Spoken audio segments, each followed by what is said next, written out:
Ya, selamat datang di mata kuliah pemrograman paralel. Pada modul kali ini kita akan coba untuk membahas mengenai beberapa problem yang ada atau bisa kita selesaikan menggunakan parallel programming. Jadi ada dua problem yang nanti kita akan coba untuk lihat bagaimana cara kerjanya. Problem yang pertama di sini adalah problem matrix multiplication, ya, problem solving yang pertama. Problem yang kedua adalah problem untuk bubble sort. Seperti kita tahu bahwa bubble sort merupakan salah satu metode untuk melakukan sorting algoritma dan memiliki kompleksitas yang cukup besar dibandingkan antara quick sort ataupun dengan merge sort. Oke, kita coba untuk masuk ke dalam materinya. Ya, jadi berikut adalah demonstrasi ya source code yang dijalankan untuk melakukan perkalian matriks. Ya, Anda diminta untuk menganalisis problem matrix multiplication ini, bagaimana program ini dijalankan atau bagaimana mekanisme pembagian dari program perkalian matriks. Ya. Di sini seperti kita tahu bahwa perkalian matriks bisa 10 kali 10, ya, matriks bujur sangkar 10 kali 10, 100 kali 100 atau 1000 kali 1000. Nah, di sini nanti kita akan coba lihat bagaimana performa dari suatu algoritma ketika kita tambahkan jumlah proses yang bekerja untuk menyelesaikan algoritma tersebut. Ya, jadi pertama-tama Anda perlu untuk menganalisis source code-nya terlebih dahulu. Anda urutkan bagaimana tahapan-tahapan awal dia membagi job-jobnya tersebut, sehingga proses 1 itu melaksanakan pekerjaan apa, proses 2 melaksanakan pekerjaan apa, dan proses selanjutnya melaksanakan pekerjaan apa. Dan bagaimana mekanisme penggabungannya. Oke. Nah, di sini Anda nanti juga diminta untuk mengisi tabel ini bagaimana ketika jumlah problemnya atau kompleks problemnya kita besarkan, ya. Lalu dengan penambahan jumlah prosesor di sini, apakah Anda akan mendapatkan speed up yang maksimal atau tidak? Anda perlu melihat bagaimana perubahan dari masing-masing jumlah prosesor terhadap masing-masing kompleksitas dari problem yang kita miliki, ya, dengan menambahkan jumlah array dari matrix multiplication yang akan kita coba. Oke, nah sekarang saya akan coba untuk memakai salah satu komputer yang sudah kita develop atau cluster yang sudah kita develop, ya. Di sini saya coba untuk menggunakan di sini ada node 01, pembahasan mengenai bagaimana membuat cluster dan bagaimana mengkonfigurasi suatu cluster kita sudah bahas di 2 video sebelum ini, ya. Jadi video konfigurasi dan cara menginstalasi itu sudah kita bahas di video sebelum ini. Untuk video yang saat ini kita akan coba bahas bagaimana kita mengeksekusi dan mencoba bereksperimen. Kita menambahkan jumlah proses, ya, seiring dengan penambahan jumlah problem yang kita gunakan. Oke, di sini saya coba memakai cluster yang sudah kita buat, di mana cluster tersebut memiliki jumlah sebanyak 6, ya, node 01 sampai node 06. Lalu di sini kita akan coba untuk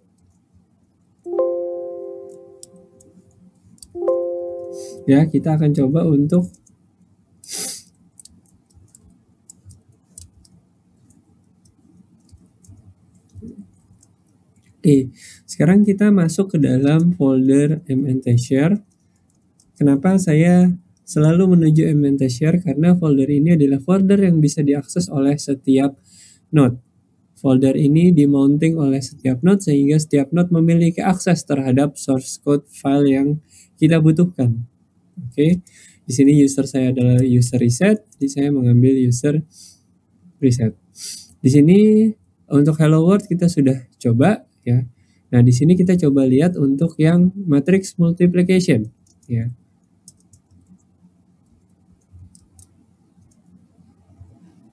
Oke, di sini kita mendefine jumlah perkalian matriksnya adalah n adalah number of row dan column ya. Di sini sejumlah 3000 kali 3000. Di sini ada beberapa komentar ya di code-nya, yaitu dia mencoba mengirimkan matriks data ke dalam jumlah worker ya. Jadi dibagi di sini 3000 misalnya dibagi dengan jumlah workernya ya. Nah, di sini dilakukan looping, dia mengesend atau memberikan job ya ke masing-masing worker tersebut. Ya.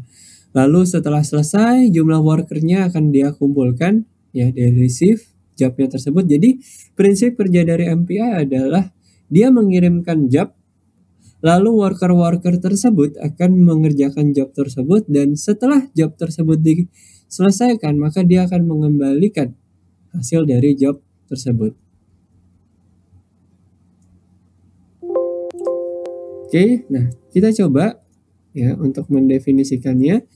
Kita coba untuk menjalankannya. Pertama MPI run min np misalnya. Kita definisikan jumlahnya. Pertama kita mau coba 4 prosesor terlebih dahulu. Sebelumnya kita harus mendefinisikan yang namanya host file. Host file ini adalah initiate atau definisi jumlah proses atau jumlah prosesor yang bisa kita manfaatkan untuk program kita. Jadi ada node 01 itu ada 4 prosesor, node 02 ada 4 prosesor sampai node 06. Oke, sekarang kita coba MPI run min np misalnya 4 di sini. Terus kita coba untuk min host file.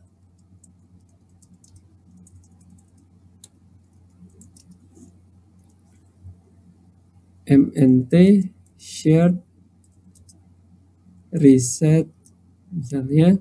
Terus di sini adalah host file yang tadi. Lalu programnya adalah mnt shared folder reset, lalu ke programnya di sini matmul.o. Oke, kita coba lihat dengan menggunakan 4 node ya. Kita coba enter. Ya, kita tunggu untuk beberapa lama ya. Saya akan mempercepat video ini sehingga mungkin kita tidak perlu menunggu terlalu lama untuk mendapatkan hasilnya. Kita dapat melihat atau memverifikasi bahwa program tersebut berjalan dengan melihat di node 01. Misalnya karena dia hanya jalan di satu node ya, karena ada 4 core di dalam node tersebut, kita bisa lihat dengan top. Ya. Maka di sini kita bisa lihat ada matmul.o yang sedang berjalan sebanyak 4 proses sekaligus. Ya, kita bisa memverifikasi bahwa program ini berjalan secara paralel ya, ada 4 proses yang berjalan dan memang prosesor tersebut digunakan oleh komputer di node 01 ya. Bagaimana kalau kita lihat di node 02 ya, tadi kan kita sudah definisikan bahwa satu node itu adalah 4 core. Jadi ketika kita lihat di node 02 maka kita lihat top ya, tidak ada proses dari matmul.o karena kita hanya membutuhkan 4 core awal saja ya. Nanti kita lihat ketika kita mencoba untuk menggunakan 8 core. Oke, sekarang masih kita menunggu hasil dari 4 core tersebut berapa detik. Video ini akan saya percepat lagi ya. Jadi nanti hasil yang Anda lihat itu sebenarnya sudah dilakukan simulasi ya dengan mempercepat video ini. Ya, setelah kita menunggu, kita mendapatkan waktu waktu untuk menjalankan matrix multiplication sebanyak 206 detik. Nah, untuk hasil matriksnya saya tidak print karena mungkin terlalu banyak, 3000 kali 3000 matriks. Jadi di sini saya hanya melakukan printing terhadap waktunya. Nah, setelah ini kita coba untuk dengan melakukan eksekusi menambah jumlah prosesnya. Ya, kita tambah jumlah prosesnya menjadi 8 proses untuk 3000 kali 3000 matriks. Ya.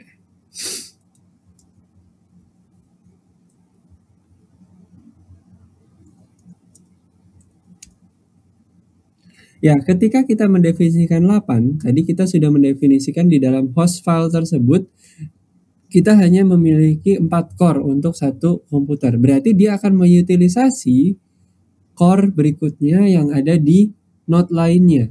Nah, kita bisa mengecek ya di core berikutnya di sini. Kita coba login terlebih dahulu.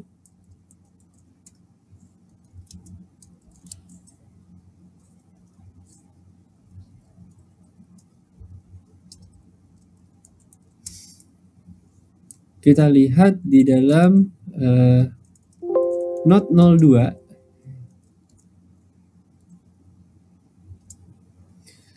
Ya, kita lihat di dalam node 02 di situ ya.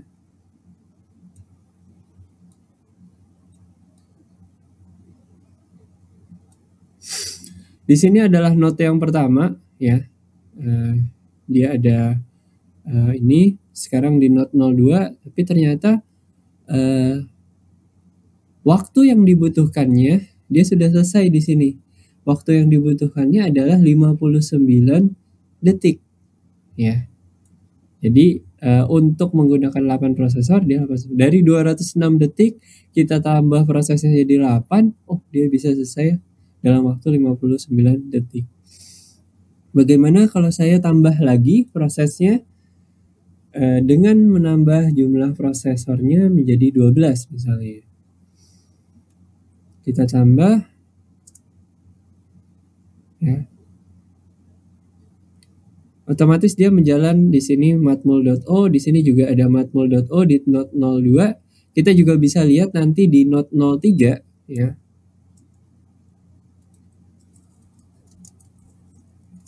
Ya, kita top, dia juga terdapat matmul.o. Jadi tiap-tiap ada 4 proses di node pertama, 4 proses di node kedua, dan 4 proses di node 03 ya.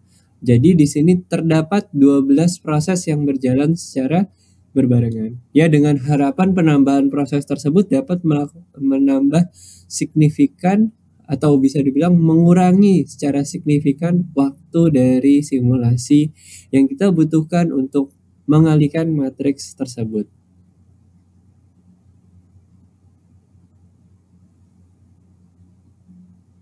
Ya, kalau kita lihat hasil dari dengan jumlah 12 host file ya, Anda hanya bisa meningkatkan sekitar 1 detik atau bahkan 0,4 detik dari yang sebelumnya. Ya, itulah yang perlu Anda analisa. Kenapa ketika 4, 8 itu bisa meningkat secara signifikan, hampir 4 kali lipatnya speed up-nya, sedangkan ketika dari 4 ke 12 itu waktunya tetap ya bisa kita bilang hampir sama dengan yang 8 detik. Nah, untuk itu Anda perlu mengisi tabel yang ada di sini ya. Jadi nanti Anda bisa mengisi tabel yang ada di sini ya, sehingga tabel ini bisa Anda lengkapi ya. Jadi dari 2 prosesor, 3 prosesor, 4 prosesor, 8 prosesor, 12 prosesor, lalu Anda bisa memberikan kesimpulan pada titik mana bahwa proses tersebut optimal untuk melakukan perkalian matriks. Oke, setelah ini kita akan coba untuk masuk ke problem berikutnya, yaitu problem kedua, yaitu problem bubble sort. Oke, kita coba lihat untuk problem bubble sort. Nah, di sini coba dan Anda analisis source code program dari bubble sort ya. Terus coba Anda simulasikan dengan variabel angka yang lebih besar, catat waktu eksekusi, dan apakah terdapat speed up. Oke. Ini adalah tabelnya, kita akan coba untuk lakukan simulasi terlebih dahulu.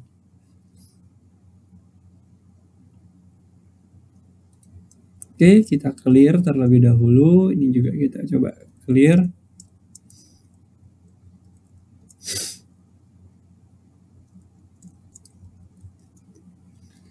Oke, di sini saya coba untuk MPI bubble sort. Nah, di sini kita mencoba untuk sebesar ada input untuk 10 juta ya. Jadi kalau kita lihat VI input ya, ini artinya ada number yang jumlahnya adalah 10 juta. Bagaimana nanti kita coba urutkan dari number ini sehingga kita bisa memperoleh waktu yang optimal dengan paralelisasi program MPI. Oke, kita coba delete dulu hasil yang sebelumnya. Sekarang kita coba untuk melakukan running program tersebut. Pertama kita coba 4 node terlebih dahulu.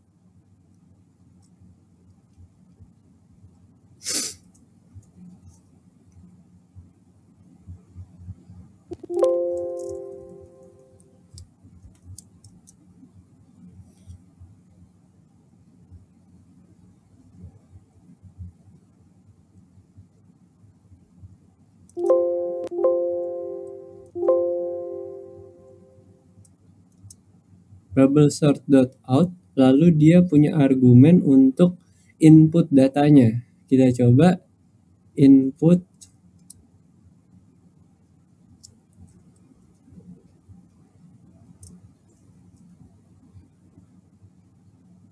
dengan 4 prosesor. Kita coba. Nah, saya juga akan mempercepat video ini karena dengan 4 prosesor biasanya juga, ternyata waktu eksekusinya tidak terlalu lama.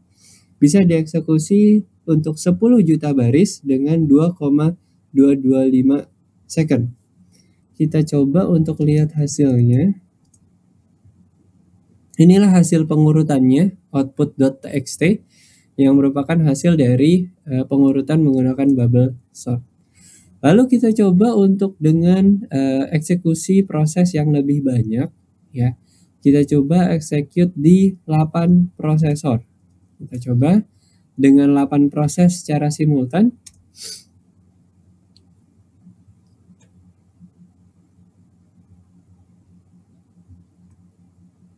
Ya, dengan jumlah 8 prosesor atau 8 proses, kita mendapatkan waktu yang tidak terlalu jauh berbeda dengan yang berjumlah 4 proses, yaitu sekitar 2,2 detik. Bagaimana jika kita mencoba dengan jumlah proses yang lebih banyak, yaitu dengan 12 proses. Kita coba dengan 12 proses.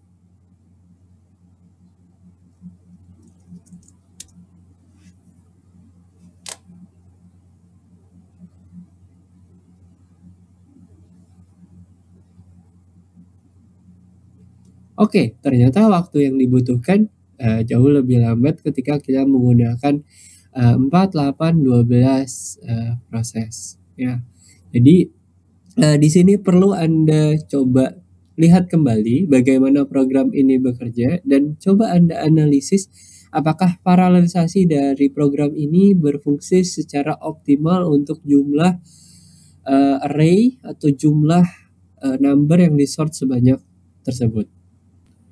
Oke, jadi Anda sudah mencoba untuk melakukan simulasi dengan 2 problem di sini, yaitu matrix multiplication. Dengan problem yang kedua adalah bubble sort. Ya, harapannya Anda bisa menganalisis bagaimana program tersebut bekerja dan Anda tahu bagaimana cara untuk membagi pekerjaan tersebut ke dalam masing-masing proses. Ya, oke. Mungkin untuk sesi atau video mengenai problem solving dari problem yang pertama dan problem yang kedua sampai di sini dulu. Terima kasih atas perhatiannya dan semoga video ini atau simulasi ini bermanfaat untuk kita semua. Oke, terima kasih.